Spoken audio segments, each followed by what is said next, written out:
Everybody, it is good to see you again. It's been a while. We're back in Parliament in full swing, and I'm looking forward to Budget 3.0, which today I want to focus our conversation on what that looks like, because there have been a number of things that have been happening. Many people have been asking us about process, and many people are still on a hangover of the previous budget. But I want to challenge all of us to look at the future, of our country. A budget is merely an expression of your intended vision, how you want the world to look like, and so you spend according to that. And so it's not just where you raise revenue, it's not how you deal with expenditure, it's not just only that. It is the macroeconomic framework, it is the dream you have for this country. And I must begin by saying that I am deeply concerned that part of what has been difficult in all of this conversation is that we've been talking about budgets that often are not aligned to vision, to a development plan, and often when you hear the president's priorities as emanating from the state of the nation, some of them aren't always reflected on the budget. I want to say this, fellow South Africans. Our greatest crisis is that we lack ambition as a country. We need to go big. We need to focus on a tomorrow that is better. And that is why when dealing with the challenges that we face, they can't just be correcting for yesterday. They need to be addressing for the future. And these are some of the things I want to pick up on in looking at Budget 3.0 and where this conversation starts. I was heartbroken when I read recently of a story of a young child who goes to school in KZN, and by the time they get there, the school feeding program doesn't work because the suppliers have not been paid. And that for me I found deeply disturbing. And then when you dig deeper into it, you realize quite quickly that the Eastern Cape has had similar problems. Gauteng has gone out of its way and suspended some of the programs. You come to the Western Cape and you discover that some of the teacher programs have been cut. The reality of it is that South Africa faces a deep poverty problem. And maybe today we need to have an appreciation of what poverty actually is doing in our country. You can read it in isolations of some of the stories when you hear of a mother who has to boil water and feed the kids. Hopefully they'll go to sleep. I think we need to grapple hard with the fact that for too many citizens in this country are going to bed hungry. And so for the child who then wakes up and then goes to school, for that poverty to be exacerbated, I think is an injustice. It's a violation of our constitution. And ultimately, it is banishing that child to a life of poverty. Let me make this statement up front. A hungry child cannot learn.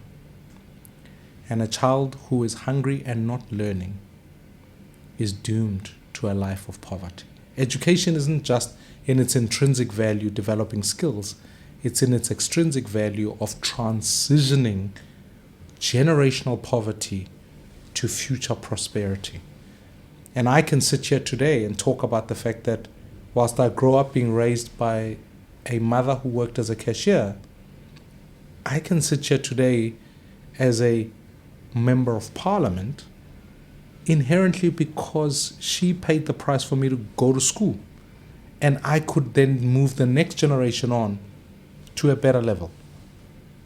Now, when our kids are not being fed at schools, there's a crisis. And so I want to look at what our education is telling us when we look at last year's matric results.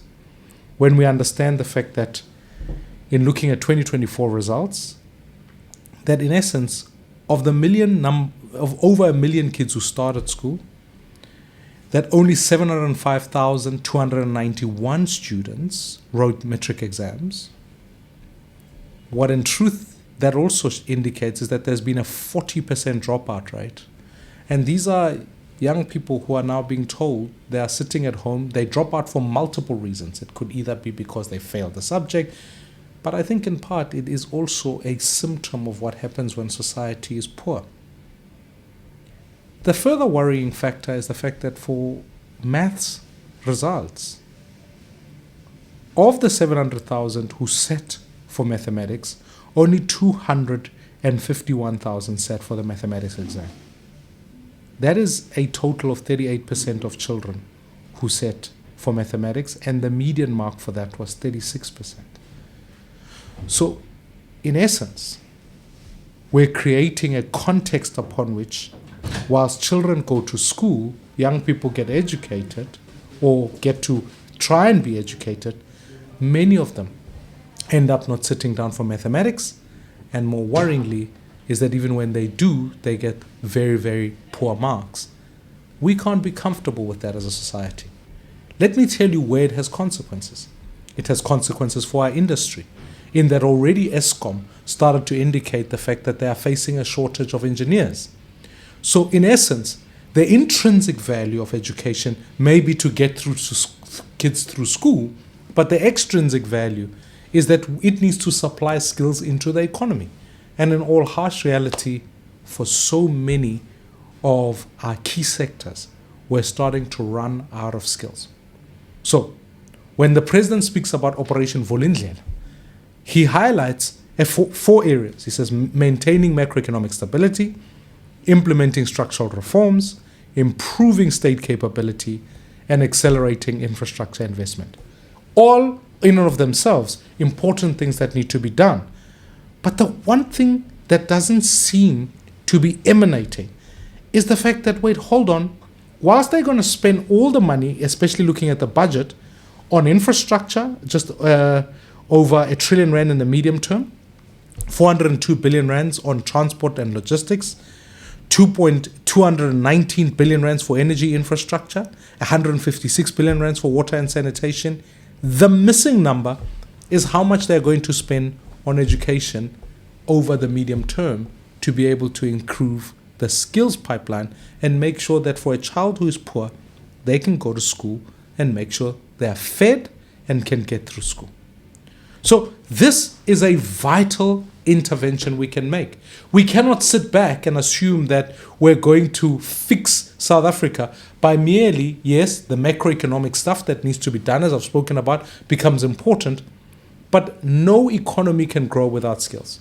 And in my engagements globally, I've met with ministers from Japan, from the Asian Tigers, from multiple countries. They recognize that an asset base is important, but more than anything, it's the skilling that goes through. In my engagement even with the Embassy of Japan, the one thing that became quite clear is that even if you say you want a capable state, part of making sure the state is capable is by having graduates who can come and work in the state.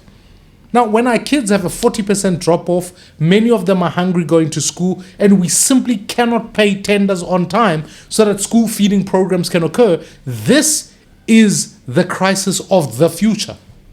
So, fellow South Africans, the further exacerbation of not funding education properly does mean that when it comes to the quality of vocational training, our results are 119 out of 141 countries is where we're ranked. When it comes to digital skills amongst the population, we're 126 out of 141 countries. When it comes to critical thinking and teaching, we're 95th out of 141. When it comes to skills of the future workforce, we're 107 out of 141 countries.